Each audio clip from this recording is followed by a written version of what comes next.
Para estudiar la estructura de las estrellas, pues debemos ¿verdad? Asumir ciertas cosas. Así que vamos a discutir cuáles son esas suposiciones. La primera es una que debe ser bastante obvia, ¿verdad? Que las estrellas pueden ser descritas utilizando las leyes físicas.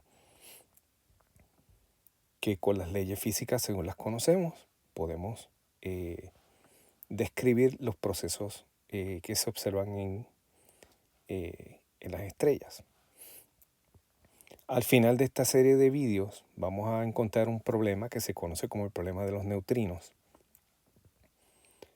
Y vamos a ver que más que un problema con el modelo estelar, fue un asunto de la física, de que había ciertos elementos de la física de los neutrinos que eran desconocidos o que no eran, ¿verdad?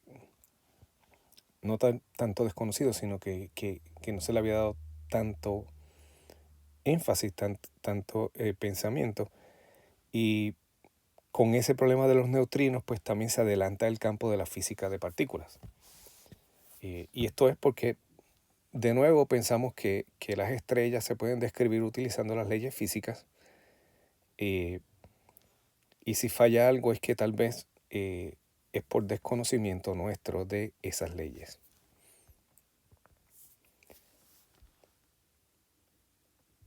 También estamos asumiendo que podemos describir y predecir la estructura de las estrellas aplicando las leyes físicas.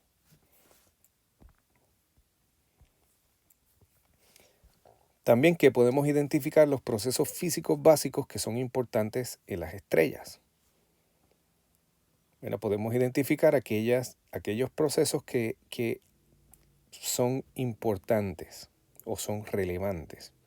Habrá otros procesos que tal vez ocurran, pero no tienen una relevancia y por lo tanto pueden ser hasta cierto punto pues, obviados, ¿verdad? Así que vamos a concentrarnos en aquellos procesos básicos que son los que más influyen en la estructura y evolución de las estrellas. Y una vez se realizan los cálculos de la estructura de las estrellas, comparamos los resultados con las observaciones. En específico, vamos a usar el Sol como nuestro modelo. Creamos un modelo, ¿verdad? del Sol y comparamos los resultados de esos modelos con lo que observamos de nuestra estrella.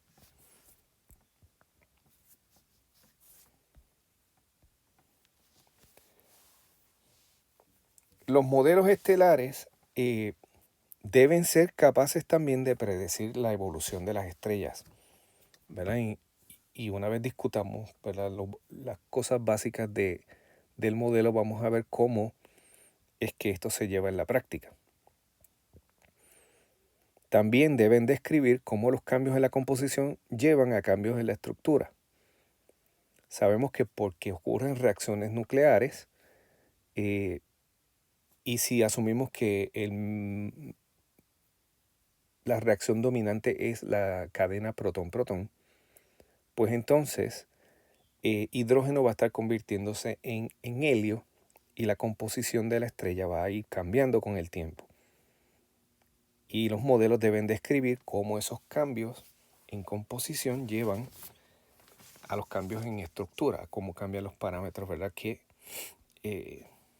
describen cómo es la estrella. Bien, así que en este video es una especie de introducción, así que vamos a dar una introducción y definir ciertas cosas básicas sobre las cuales trabajaremos en los próximos videos. La primera, que es una de las más importantes, es que las estrellas tienen una forma simple, son esferas. Las estrellas que rotan, pues es posible que se desvíen un poco de ser esferas, pero para efectos de los cálculos que vamos a hacer, vamos a asumir que esa diferencia entre ser una esfera o no serlo es bien pequeña. Así que si asumimos que la estructura tiene simetría esférica, eso quiere decir que la distribución de temperatura, densidad, composición, etcétera, van a depender solamente de la distancia al centro de la estrella. De modo que si rotamos la estrella a cierto ángulo, los resultados de ese modelo no van a cambiar porque tiene esa simetría de la esférica.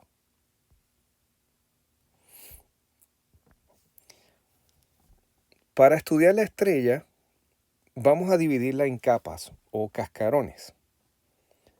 El grosor de cada una de esas capas va a ser dr.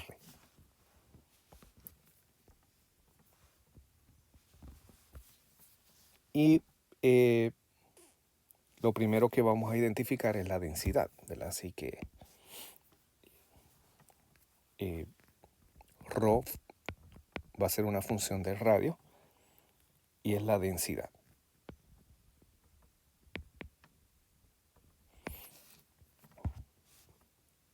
Así que ρ por definición es masa entre volumen, así que va a ser de m de v, ¿verdad? En la versión local diferencial.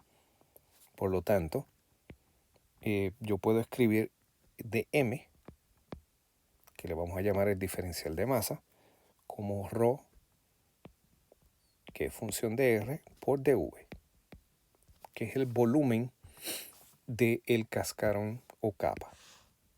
Este sería el volumen del cascarón.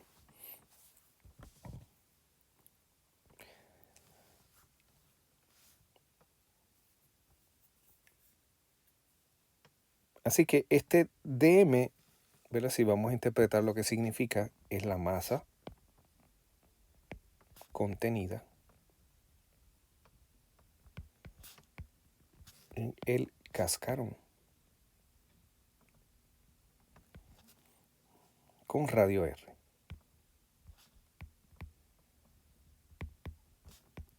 Y grosor dr. ¿Verdad? Aquí vemos en la figura a lo que nos referimos. Este área gris aquí, ¿verdad? Sería el cascarón esférico. Tiene un radio R, un grosor de R. Lo estamos tomando más o menos ahí en el medio, pero eso es un detalle que no importa. La estrella tiene radio R mayúscula y eso, ¿verdad? Va a ser un factor que va a entrar un poco más adelante en los cálculos. Y recordamos que la densidad es función de la distancia al centro de la estrella. Ahora bien, como esto es un cascarón esférico, el dV, el diferencial de volumen, sería el volumen de ese cascarón y es el área superficial multiplicado por dr. El área de una esfera es 4pi r cuadrado y el grosor estaría dado por dr. Así que utilizando este resultado podemos escribir entonces el diferencial de masa o la masa del cascarón dm como igual a ρ función de r por 4 pi r cuadrado dr.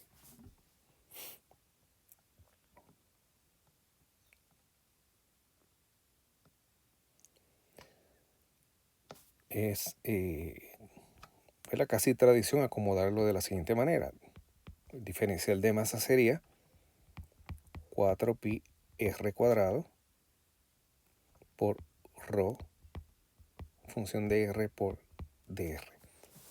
Así que si calculamos de esta expresión cómo cambia la masa con la distancia de m de r, vemos rápidamente que eso sería igual a 4pi por r cuadrado por ρ de r. Y esta ecuación es conocida como la ecuación de continuidad de masa. Así que esta sería la ecuación de continuidad de masa.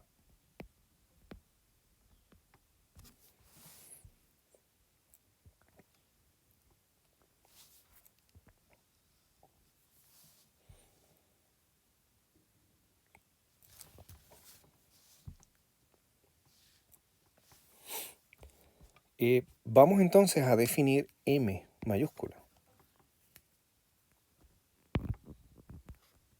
M sub R.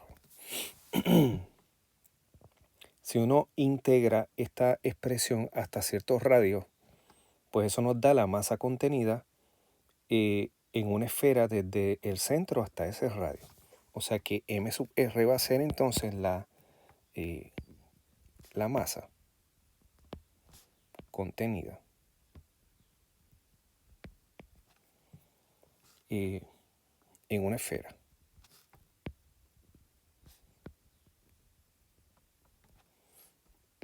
De radio R. Y en otras palabras, es la masa interior a ese radio R. Así que lo podemos pensar de la siguiente manera. Vamos a asumir que tenemos la estrella. Así que vamos a darle un poquito más de volumen a este tamaño un poquito más grande aquí. Y entonces yo voy a, desde el centro voy a tener otra esfera, pero no hasta el radio, ¿verdad?, de la estrella, sino que sea más pequeña. Y este M, ¿verdad?, si vamos aquí desde el centro hasta el borde de esa esfera, esto le vamos a llamar R. La masa M mayúscula se refiere a la masa contenida en esta esfera. Así que sería la masa que tiene la estrella desde el centro hasta el radio R. Esto sería lo que llamamos M sub R. Y definimos esto porque es importante cuando tenemos objetos esféricos.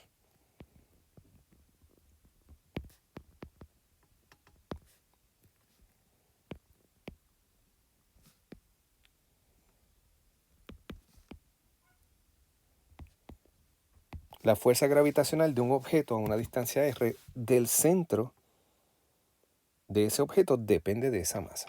Por ejemplo, si yo quiero calcular la fuerza gravitacional entre un objeto que esté, digamos, justo aquí con una m minúscula, y la fuerza gravitacional que experimenta ese objeto va a depender de la masa que esté en el radio interior a esa distancia a la que él se encuentra. Y esa masa es lo que llamamos M mayúscula. Vamos a ver que en los cálculos que haremos en el futuro entra como un factor importante.